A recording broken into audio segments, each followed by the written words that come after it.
എല്ലാവർക്കും നമ്മുടെ പുതിയൊരു വീഡിയോയിലേക്ക് ഒരിക്കൽ കൂടി സ്വാഗതം. Welcome to our YouTube channel knowledge junction learn with Sweety. എൻ്റെ ജീവിതമാണ് എൻ്റെ സന്ദേശമെന്ന ലോകത്തോട് വിളിച്ചു പറഞ്ഞ ഇന്ത്യയുടെ രാഷ്ട്രപിതാവായ മഹാത്മാഗാന്ധിയുടെ 156-ാം ജന്മദിനമാണ് നാം ഗാന്ധി ജയന്തി എന്ന പേരിൽ ആഘോഷിക്കുന്നത്. ഗാന്ധി ജയന്തിയോടനുബന്ധിച്ചുള്ള 25 ചോദ്യങ്ങൾ ഉൾപ്പെടുത്തുന്നതാണ് ഇന്നത്തെ നമ്മുടെ വീഡിയോ. സമയം കളയാതെ നമുക്ക് ചോദ്യങ്ങൾ ഓരോന്നായി വായിച്ചു തുടങ്ങാം. ആദ്യ ചോദ്യം: മഹാത്മാഗാന്ധി എവിടെയാണ് ജനിച്ചത്? ഉത്തരം: പോർബന്ദർ. മോഹൻദാസ് കരംചന്ദ് ഗാന്ധി ജനിച്ച വർഷം, മാസം, തീയതി: 1869 ഒക്ടോബർ 2. മോഹൻദാസ് കരംചന്ദ് ഗാന്ധി കുടുംബവൃക്ഷത്തിൽ റാലിയത്ത് ബെൻ, ലക്ഷ്മി ദാസ്, കർസന്ത് ദാസ് എന്നിവർ ആരൊക്കെയാണ്? ഒരേ അമ്മയായ പുത്ലിമായിലെ സഹോദരങ്ങളാണ്. ഗാന്ധിജിയുടെ പിതാവിൻ്റെ പേരെന്താണ്? ഉത്തരം: കരംചന്ദ്. കസ്തൂർബ കപാഡിയയെ വിവാഹം കഴിക്കുമ്പോൾ ഗാന്ധിജിക്ക് എത്ര വയസ്സായിരുന്നു? അവർക്ക് എത്ര കുട്ടികളും ഉണ്ടായിരുന്നു? ഗാന്ധിജിക്ക് 13 വയസ്സായിരുന്നു. അവർക്ക് 4 മക്കളുണ്ടായിരുന്നു. 1883 മെയ് മാസത്തിൽ 13 വയസ്സുള്ള മോഹൻദാസ് ഗാന്ധി 14 വയസ്സുള്ള കസ്തൂർബായ് മഖൻജി കപാഡിയയെ വിവാഹം കഴിച്ചു. അതൊരു അറേഞ്ച്ഡ് വിവാഹമായിരുന്നു. സാധാരണയായി അവളുടെ പേര് കസ്തൂർബ എന്നും സ്നേഹപൂർവ്വം ഭ എന്നും ചുരുക്കിയിരുന്നു.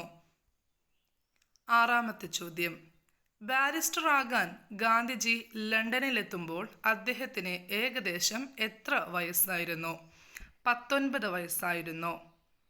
ദക്ഷിണാഫ്രിക്കയിലെ സമത്വത്തിനായുള്ള പോരാട്ടത്തിൽ ഉറച്ചു നിൽക്കാൻ തനിക്ക് പ്രചോദനമായിരുന്നുവെന്ന് ഗാന്ധിജി പറഞ്ഞ 16-ാം വയസ്സിൽ രക്തസാക്ഷിത്വം വഹിച്ച തമിഴ് പെൺകുട്ടിയുടെ പേരെന്താണ്? തില്ലയാടി വള്ളിയമ്മൈ. പുകവലിക്കാൻ വേണ്ടി മോഷ്ടിച്ചതിൻ്റെ കുറ്റം ഗാന്ധിജി ഒരു കത്തിൽ സമ്മതിച്ചു. ഭാവിയിൽ ഒരിക്കലും മോഷ്ടിക്കില്ലെന്ന് വാഗ്ദാനം ചെയ്യുകയും മതിയായ ശിക്ഷ ആവശ്യപ്പെടുകയും ചെയ്തു. ഈ കത്ത് അദ്ദേഹം ആർക്കാണ് എഴുതിയത്? അച്ഛനാണ് കത്ത് എഴുതിയത്. താഴെ പറയുന്നവരിൽ ആരാണ് മഹാത്മാഗാന്ധിയുടെ രാഷ്ട്രീയ ഗുരുവായി കണക്കാക്കപ്പെടുന്നത്? ഗോപാലകൃഷ്ണ ഗോഖലെ. താഴെ പറയുന്നതിൽ ഏത് പത്രമാണ് മഹാത്മാഗാന്ധി പ്രസിദ്ധീകരിക്കാത്തത്? ഉത്തരം: വന്ദേ മാതരം. ദേവദാസ് ഗാന്ധിയുടേതായിരുന്നു. ദേവദാസ് ഗാന്ധിജിയുടെ ഏറ്റവും ഇളയ കുട്ടിയായിരുന്നു. മോഹൻദാസ് കരംചന്ദ് ഗാന്ധിയെ മഹാത്മാ എന്ന് വിളിച്ചത് ആരാണ്? ഉത്തരം: രവീന്ദ്രനാഥ ടാഗോർ. നിസ്സഹകരണ പ്രസ്ഥാനത്തിനിടെ ഗാന്ധിജി ഏത് അവാർഡാണ് തിരിച്ച് നൽകിയത്? കൈസർ ഇ ഹിന്ദ്. ഗാന്ധിജിയുടെ the story of my experiments with truth ഗുജറാത്തിയിലാണ് ആദ്യം എഴുതിയത്. ആരാണ് ഇത് ഇംഗ്ലീഷ് ഭാഷയിലേക്ക് വിവർത്തനം ചെയ്തത്? ഉത്തരം: മഹാദേവ് ദേശായി.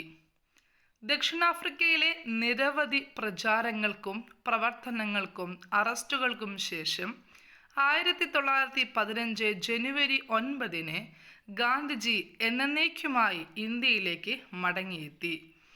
എങ്ങനെയാണ് ഈ ദിനം ആഘോഷിക്കുന്നത്? അല്ലെങ്കിൽ എന്തു പേരിലാണ് ഈ ദിനം ആഘോഷിക്കപ്പെടുന്നത്? ഉത്തരം: പ്രവാസി ഭാരത് ദിവസ്. മഹാത്മാഗാന്ധി ദക്ഷിണാഫ്രിക്കയിൽ നിന്ന് എപ്പോഴാണ് തിരിച്ച് ഇന്ത്യയിലേക്ക് എത്തിച്ചേർന്നത്? 1915. ഗാന്ധി ഇർവിൻ ഉടമ്പടി ഒപ്പുവെച്ചത് എപ്പോഴാണ്? 1931 മാർച്ച് 5. 1942 ക്വിറ്റ് ഇന്ത്യ സമരത്തിനിടെ മഹാത്മാഗാന്ധി അറസ്റ്റിലായത് എപ്പോഴാണ്?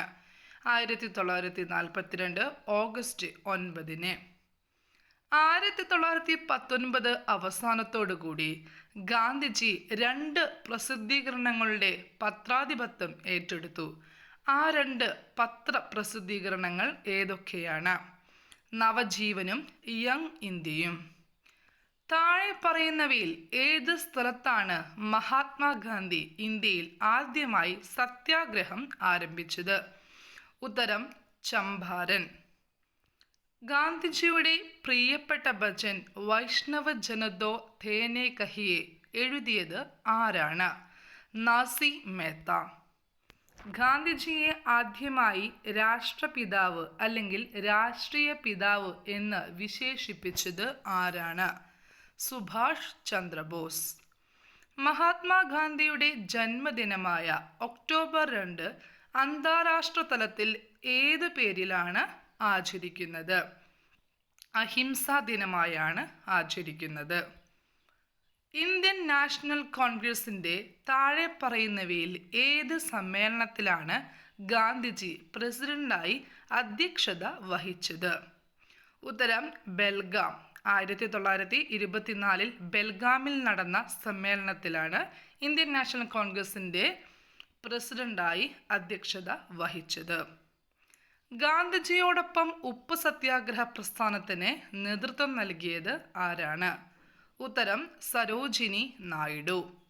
രക്തവും മാംസവുമുള്ള ഇങ്ങനെയൊരു മനുഷ്യൻ ഈ ഭൂമിയിൽ ജീവിച്ചിരുന്നുവെന്ന് വരും തലമുറകൾ വിശ്വസിക്കില്ല എന്ന് ഗാന്ധിജിക്ക് ആദരാഞ്ജലി അർപ്പിച്ച മഹാനായ വ്യക്തി ആരാണ്? ഉത്തരം ആൽബർട്ട് ഐൻസ്റ്റീൻ.